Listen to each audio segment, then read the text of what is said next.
I'm so happy to be able to talk to Melissa Hanks Ketchel. And we are talking about the book Wounds to Wisdom, Healing Through Veteran and First Responder Narratives. And Melissa is a veteran advocate. I mean, a wholehearted veteran advocate. She's also the Gold Star sister of Lance Corporal Michael W. Hanks. Melissa, I'm so thrilled to be able to talk to you today about your story. And just because you are somebody that can really help somebody who's really suffering in silence to have hope. So thanks for being on. Good to see you. Oh, thank you. I'm very honored to be here for sure. Well, listen, let's start out with just the beginning, with you and your childhood, with Michael. What was life like with Michael? Oh, well, we were 3 years apart and we had one younger brother as well. So things were a little bit crazy. We were left to our own devices being children in the 80s with two working parents and just kind of just doing our own thing. Yeah. And weren't you guys close? I think that's what I remember. You were very close growing up. Yeah, we were really close. Honestly, we were really like the same person. He'd never held a grudge. I do till I die. But yeah, we are super close. Um, I'm not sure how other siblings are, but like we had all the same friends. We had the same friend group throughout high school. We hung out with the same people. I was Hanks. He was Little Hanks. Like it was just like we were just from a really small town. Where we actually lived, they didn't even have a school, so we were bused to the next town over where there was a high school, and it was still a small town. I think I graduated with less than 100 people, the same for him, and we were just really close. And we grew up way out in the middle of nowhere, so there wasn't a lot of other kids. I think we lived on a block that was like a mile to each next road, and there was like 6 kids in that radius. Wow. Wow. So a lot of freedom in your childhood. And what do you Right. think led Michael to want to join the military? Mm. He watched the movie Hamburger Hill when we were young. We didn't have cable or anything, so we had a couple VHS tapes, and he said that it looked like that was something that he would want to do. He wanted to hump hills and just do the patriotic thing. And my whole family is a military family, so my grandfather was in the Navy. My dad's stepbrother, my uncle Rick, was also in the Navy, and he kind of just wanted to follow in their footsteps, and he liked the Marine Corps dress blues uniform better. Okay. Did that cause any rifts in your family with him joining the Marines? No, not at all. Ah. Well, and so what happened? So he goes off to boot camp, right? And what happened after that? When Yep. was the next time you saw him? Um, I saw him right after boot camp, before he went to his school of infantry. He came home for a little bit right after that, and then geez, it's hard to remember because this was 23 years ago. Um, but I know he was at boot camp. He came home. I couldn't go to his graduation. I was really, really pregnant. So he ended up coming home. He graduated boot camp, then he came back, and basically he was there when I gave birth to my daughter. She was born 5.5 weeks early, and he happened to be home to see her being born. Oh, wow. So he was definitely part of some big memories in your life. Um, what? So, Oh yeah, absolutely. He was in my wedding shortly before that as well. So he came home. Um, I got married in May. My daughter was born in June. So he was in my wedding, and all the big moments he was always here for. oh, yeah. So you guys were, it just always sounded like you guys were really close. And let's fast forward to the time where you heard that Michael was killed. What happened? So So when I heard that he was killed, I was living in a rental house at the time, and I didn't have any good cell phone reception. So my cell phone would ring, but I wouldn't be able to answer the phone. So my I had fallen asleep. I just read my kids like bedtime stories, ended up falling asleep, and I had to leave to check my cell phone because the house phone kept ringing, the cell phone kept ringing. I saw I had voicemails, but I couldn't actually check them from the house. So I had to drive around the block to check them. I had three voicemails and I was checking them in order. So I checked the first voicemail, called back, talked to my buddy for a minute. The second voicemail was my kid's father, my older two children. We were divorced at the time, and he had left me a voicemail saying, "Hey Melissa, I heard something about your brother. I don't know if it's true or not. Just kind of give me a call back." So I was driving around the block just to get back to my house, and he had left that message, and I called him, and I was like, "Hey, can you know, what are you calling me about?" And he was like, "I heard something. I don't know if it's true. So, like maybe it's not." And I was just getting angry, like just swearing at him, like just effing tell me. And he said, "Melissa, your brother's dead." Um, and I kind of just like the world stopped, like time stopped, and I hung up and continued to drive back home. And my dad's sister, my Aunt Michelle, called me during that time and was like, "Hey, where are you? You need to come home." And I just remember screaming into the phone, like, "Tell me it's not true, Michelle. Tell me it's not true." Um, and I thought, if I don't go home, this isn't real, and I can just leave. So I turned another block, pulled into my driveway, and there was similar to like Saving Private Ryan, when you see the white van drive up the driveway. There was a large white van in my driveway with a lot of my family members standing in the driveway, and there was three Marines and a Navy chaplain just kind of standing there. It was dark outside. It was maybe like 8:30 at night when they had notified me. What was that like for you? Like for, It was like my entire world ended. I couldn't breathe. I fell out of the car and just looked at everyone and just screamed, and screamed and screamed Mm. to the till I couldn't physically scream anymore, and I didn't even recognize the voice that was screaming as myself. My dad, it was raining earlier in the day, so the driveway was a dirt driveway. It was muddy, so he kind of pulled me up in the driveway and was like just hugging me. And then my younger brother was 19 at the time. He was actually living with me. He ran by me, and I was just like, I don't know what to do, so I followed him. Right? Like he's running down the road, I'm running after him, and then he collapsed in the road, and he's just like just yelling like, "My brother's dead, my brother's dead." Um, and I kind of like collected him, and we went back to the house where the Marines were there, kind of to tell you what happened. Like they want to know how much you want to know, what information do you need. They explained what time this happened, the circumstances that led to his death, and I had a I had a kitchen table, and it was the fall, so I had like fall candles on the table, and they had a map, and I remember I just threw everything off the table onto the floor, just like didn't no regard for any of that, so they could roll the map of Fallujah out on the table and show me the coordinates of where he was killed.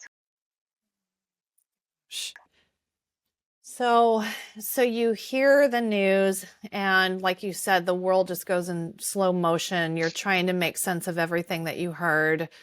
Again, yeah, in an instant, you hear that these things happen, or the trauma happens. You hear the news that you never ever wanted to hear, and then how do Right. you go forward? Like what?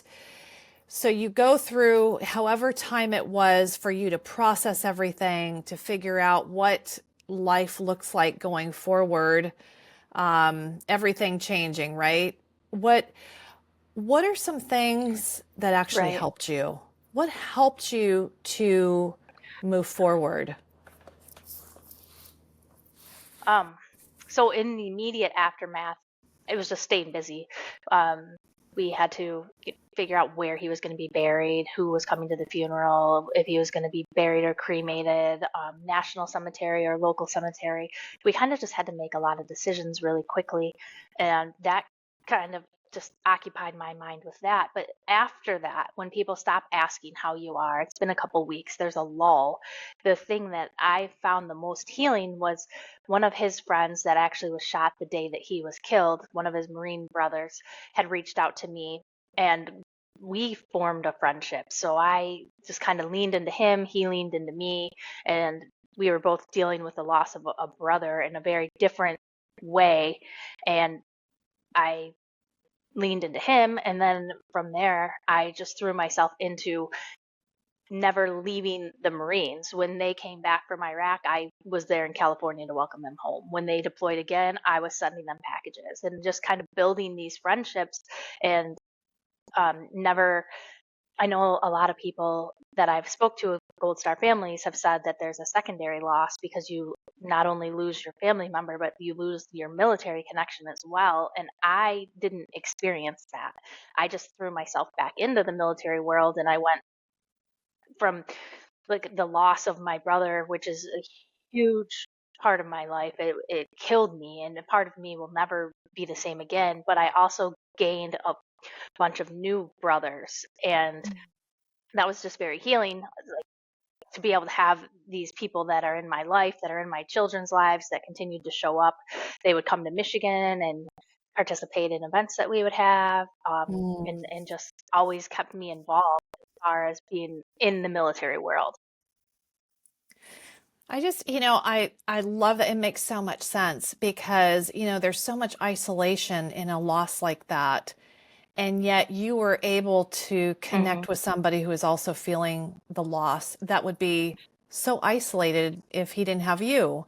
And and it just seems like that was, like you said, that was a pattern. You just always stayed connected then. You stayed connected to the military and you stayed connected to those who also were grieving your brother. How did that Right. change? And then they all had like they Oh, had stories to tell, and a lot of these stories were so maybe they didn't know who to tell. Like you can't always tell your family some of the things that they saw, but they needed to get these stories out, and I made it my life's mission to be the person to listen to these stories. I always My brother had said something to me at one point, and I really leaned into what he said as far as people need somebody to talk to, and I wanted to make sure that if anyone didn't have someone to talk to, that I would be that person. And I've made it a point to reach out to them because it's hard sometimes to reach out to the sister of your fallen comrade because they think maybe I feel some kind of way or that I harbor some kind of resentment, which is not the case at all. Like we're all going through a loss in different aspects. So I just really made it a point to be there for everybody because they had stuff that they wanted to share, and I wanted to be the person that kind of helped them carry that. you know what? That's a great point, is that they probably had all the survivor's guilt and that they may Right. have took that on, and I could imagine how vulnerable that would be for them to reach out to you. And what if you had felt the same thing that they may be telling themselves, that I couldn't save him, or how come I came back? Right. Does that would that does that sound accurate? Like, do you think that's what they were feeling? Yeah. I, without speaking for them, I believe a lot of survivors' guilt, and maybe they would think. I had spoken to a lot of people, and they had said something to me along the lines of that they would think that I would blame them or my mom would blame them, or why did he die and they lived, and maybe they thought like they didn't deserve to live, and he did, and really that is such a horrible thing to have to carry. Everyone signed up to do the same thing, and it just happened to be his time that day, and not someone else's. And I want to make like a lot of people are like, "Oh, your brother was a hero," and he was. He did some tremendous things. He received the Silver Star, but he wasn't a hero for dying. He was a hero for how he lived, and a lot of these guys are also heroes for how they lived and continue to live, and how we continue to touch each other's lives and just get through this. I think of that song all the time, like I get by with a little help from my friends, and I know I wouldn't be as healthy mentally as I am if it wasn't for his friends becoming my family. Yeah, I'm so glad that you brought that up because I think that is so important. I wonder how many people are suffering with that. How many people could have such a load off their heart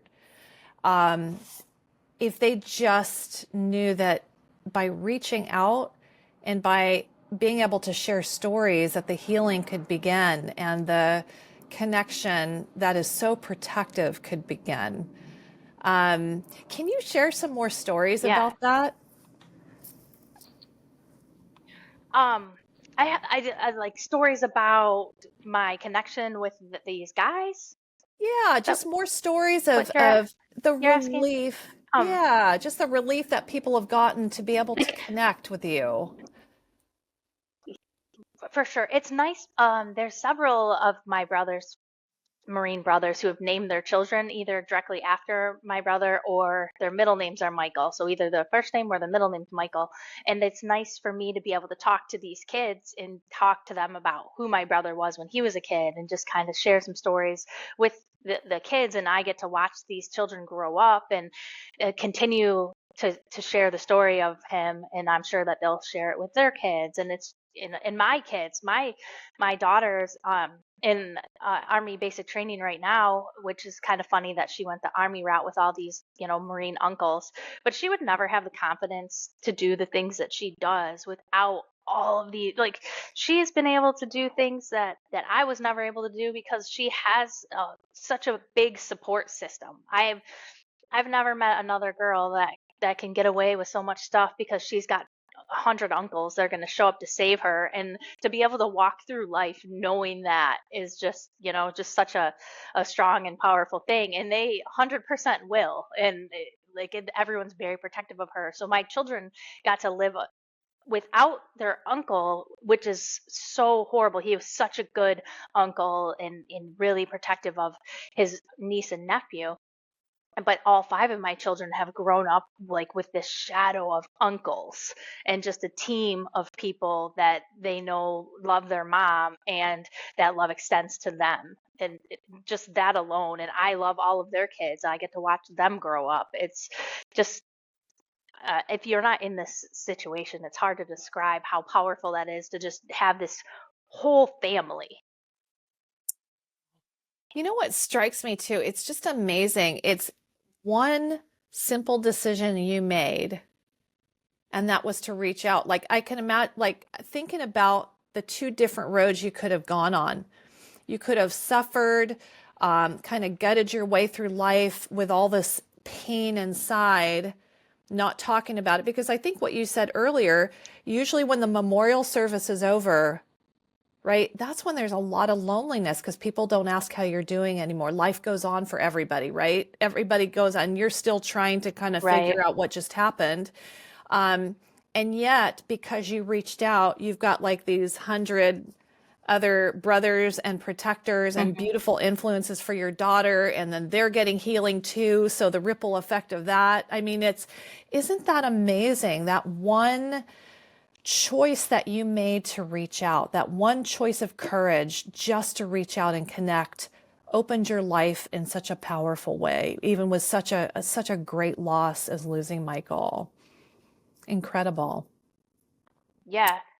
No, it's very, I'm so glad that I did that because I could have just wallowed in my grief, and believe me, I did. However, just the sharing grief and sharing experiences lessens it, and I'm so glad that I've had all these people that they have their, like, I lost my brother, I lost my, like, the person that was supposed to go through life with me, and nieces and nephews, and there's so many secondary losses. The idea of us growing old together and making fun of our parents, and being able to tell his kids stories about the jerky things he did to me, broke my nose, like stuff he did as a kid, and that's all taken away also. But then I have, because of the choices that myself and the Marines that reached out to me have made, we can, like, joke with each other about this stuff, and I get to tell their kids some stories, and my kids know stories that they wouldn't know otherwise because they've been told by his Marine brothers. Micaiah, when she was getting ready to join the Army, she reached out to somebody who served with Michael to talk about what was going to be the best MOS for her to pursue. And he was like, let me tell you some stories about your uncle. He did this and this, and kind of helped, influence her life and go in a direction that was best for her. So she still does have like influences of her uncle. My children all have influences of their uncle just through different experiences because of his Marine brothers. That's incredible. And again, getting back to, well, you know how many of us feel about this, the power of storytelling. I mean, just again, that ripple effect For of sure. sharing these stories and the influences it has made through all those stories. Gosh, the ripple effect, it always amazes me. Yeah, and that was kind of how I started being friends with a lot of these guys, because they came home, and right like 2004 or I'm sorry, 2005, 2006, when they came from that deployment where my brother was killed, and then the next deployment, they were they were just kind of, a lot of guys were just drinking and doing this um unhealthy coping mechanisms, which a lot of us do. And I would call and be like, all right, we're gonna talk. Like I was on the phone into the middle of the night a lot of times, just listening to stories, like, tell me what happened, like, what do you need a sister for, like, what stories can you tell me, what stuff can I help you unpack, because everybody needs someone to be able to tell some things to, and it doesn't necessarily always have to be someone that sits across the kitchen table from you at night. Like, I'm here to help, and I really made that my life's mission, to be able to help everybody unpack their stories and just kind of work them out in a way that was healthy for the healing process for all of us. Yeah, that's incredible. Okay, the last question. Okay. Um, so what advice would you give either that Gold Star family member or that service member who survived something that, their brother in arms, sister in arms did not? What does that first step of courage look like?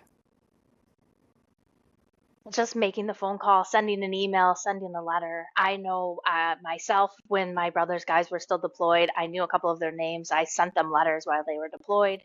And like, this is my phone number. Please contact me when you're ready. 100%, just, if it's been a few years, it's not too late to reach out and form these connections and have these stories, invite people to reunions. If you're a Gold Star family member, it's going to be awkward and it's going to be weird, but it's going to be worth it. Go to the reunions, show up at the events, go to the memorial services. And as the military members, again, it's going to be weird and it's going to be awkward, but there's so much benefit. Like, Mm. this, the little bit of awkwardness is definitely worth the long-term connections and the relationships that can be built.